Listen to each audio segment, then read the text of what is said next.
Materi kali ini adalah tentang posisi teori dalam riset kualitatif. Bersama saya, Taufik Hidayat. Mari kita mulai dengan sebuah pertanyaan sederhana. Apakah teori itu memandu penelitian atau justru penelitian yang melahirkan teori? Di kelas metodologi kuantitatif, kita diajarkan bahwa teori datang terlebih dahulu. Tapi dalam penelitian kualitatif, ceritanya berbeda. Di sini, teori tidak selalu menjadi titik awal.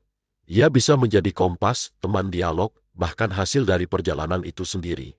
Dalam riset kuantitatif, peneliti membawa teori sejak awal, sedangkan dalam kualitatif membiarkan data berbicara terlebih dahulu. Dalam ranah kualitatif, teori memiliki pengertian yang lebih luas. Teori bisa dipahami sebagai paradigma, yaitu cara pandang seperti feminisme atau fenomenologi. Teori juga bisa berperan sebagai kerangka konseptual, yaitu kumpulan konsep yang memandu penelitian. Selain itu juga sebagai hasil akhir, yaitu teori yang lahir dari data. Artinya, teori bisa menjadi awal, proses, atau bahkan tujuan penelitian. Kapan suatu teori harus masuk ke dalam proses penelitian? Untuk menjawabnya, kita perlu melihat melalui 3 pendekatan. Pendekatan pertama yaitu deduktif akan memulai penelitian dari teori. Peneliti menggunakan teori untuk menyusun pertanyaan, menentukan informan, hingga membuat panduan wawancara. Kelebihannya, penelitian menjadi fokus dan efisien. Namun risikonya, peneliti bisa terjebak hanya mencari data yang sesuai teori. Berbeda dengan deduktif, pendekatan induktif dimulai dari data. Peneliti masuk ke lapangan dengan pikiran terbuka, lalu menemukan pola dan membangun teori dari data tersebut. Kelebihannya, teori yang dihasilkan sangat kontekstual. Namun, proses ini membutuhkan waktu panjang dan ketajaman analisis tinggi. Pendekatan abduktif adalah jalan tengah. Peneliti bergerak bolak-balik antara teori dan data. Ketika menemukan hal yang tidak sesuai teori, peneliti kembali ke literatur untuk mencari penjelasan baru. Pendekatan ini paling dinamis dan sering digunakan dalam penelitian kualitatif modern.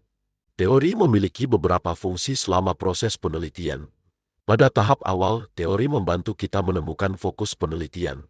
Melalui literatur, kita bisa melihat gap atau celah penelitian. Teori juga memberi alasan mengapa suatu masalah penting untuk diteliti. Saat pengumpulan data, teori berfungsi sebagai sensitizing concepts.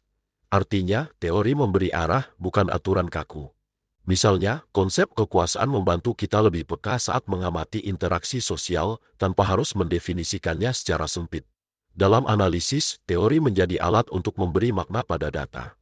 Data tidak berbicara sendiri, penelitilah yang menafsirkannya. Pada tahap kesimpulan, teori membantu melakukan generalisasi teoretis, bukan statistik. Artinya, temuan dikaitkan dengan teori yang lebih luas. Kerangka teoretis adalah jembatan antara teori yang kita baca dengan penelitian yang akan kita lakukan. Ini bukan sekadar ringkasan pustaka, melainkan sebuah argumen logis yang dibangun peneliti untuk menjelaskan mengapa konsep-konsep tertentu dipilih dan bagaimana hubungan antar konsep tersebut akan digunakan untuk memandu penelitian. Berikut adalah tahapan berteori dalam penelitian kualitatif. Langkah pertama, identifikasi konsep kunci. Kedua, lakukan tinjauan pustaka.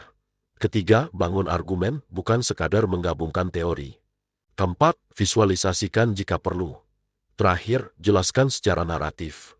Penggunaan teori tidak lepas dari beberapa tantangan. Ada ketegangan antara penggunaan teori besar dengan konteks lokal. Ada risiko terlalu fokus pada teori hingga suara partisipan hilang. Oleh karena itu, peneliti harus reflektif, sadar posisi dan pilihannya. Teori juga seharusnya menjadi alat untuk memahami realitas, bukan membatasi cara berpikir. Sebagai penutup, dalam penelitian kualitatif, teori bukanlah sesuatu yang harus selalu benar, melainkan sesuatu yang harus berguna.